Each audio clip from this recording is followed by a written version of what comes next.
നമുക്കിന്നൊരു മന്തി ഉണ്ടാക്കിയെടുത്താലോ? Peri peri അൽഫാം മന്തി. അപ്പോൾ അടിപൊളി ടേസ്റ്റ് ആയിട്ടുള്ള ഒരു മന്തിയാണ് ഇത്. ഇതുപോലെ മയോണൈസ് ഒക്കെ ചേർത്ത് കഴിക്കാൻ അടിപൊളി ടേസ്റ്റാണ്, സൂപ്പറാണ് കേട്ടോ. അപ്പോൾ ഇത് ഉണ്ടാക്കിയെടുക്കാനായിട്ട് ഞാൻ ഇതുപോലെ 1/2 കിലോ ചിക്കൻ വലിയ കഷ്ണങ്ങളാക്കി എടുത്തിട്ടുണ്ട്. ഇനി ഇതിലേക്ക് കുറച്ച് പൊടികൾ ആവശ്യമുണ്ട്. അപ്പോൾ അത് ഇതുപോലെ ഒരു പാനിലേക്ക് ഇട്ടിട്ട് ഒന്ന് റോസ്റ്റ് ചെയ്തെടുക്കുക. എന്നിട്ട് അതൊന്ന് മാറ്റി വെക്കാം കേട്ടോ. ഇനി ഇതിലേക്ക് മല്ലിയില, പുതിനയില, സവാള, തക്കാളി, ഇഞ്ചി, വെളുത്തുള്ളി ഇവയെല്ലാം കൂടിയിട്ടിട്ട് ഒരു പേസ്റ്റ് ആക്കി എടുക്കുക. അതിലേക്ക് ഒരു നാരങ്ങ നീര് കൂടി പിഴിഞ്ഞ് ഒഴിക്കുക കേട്ടോ, ഒരു പകുതി നാരങ്ങ.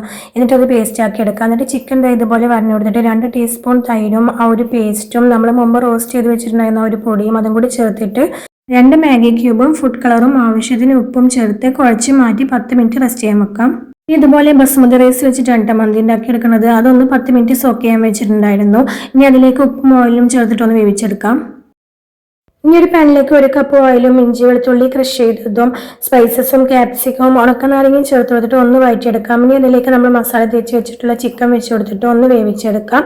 ഒരു വശം വേണ്ട വന്നാൽ മറുവശവും അതുപോലെ തിരിച്ചിട്ട് കൊടുത്തിട്ട് നമുക്കിതൊന്ന് വേവിച്ചെടുക്കാം. അപ്പോൾ നമ്മുടെ റൈസ് ഇവിടെ വെന്ത് റെഡി ആയി വന്നിട്ടുണ്ട്. അതൊന്ന് ഡ്രൈ ആക്കി എടുത്തിട്ട് മാറ്റി വെക്കാം. ഇനി നമുക്കൊരു പെരി പെരി സോസ് ഉണ്ടാക്കിയെടുക്കാം. 1 ടേബിൾ സ്പൂൺ കെച്ചപ്പും നമ്മൾ മുമ്പ് ഉണ്ടാക്കി വെച്ചിട്ടുണ്ടായിരുന്ന മസാലയും ബട്ടറും ചേർത്തിട്ട് ഇതുപോലെ സോസ് ഉണ്ടാക്കിയിട്ട് അതുപോലെ ചിക്കൻ്റെ മേലെ തേച്ച് പിടിപ്പിക്കാം. എന്നിട്ട് ഈ ചിക്കൻ ഒന്ന് ജസ്റ്റ് ഒന്ന് ഫ്രൈ ചെയ്തെടുക്കാം.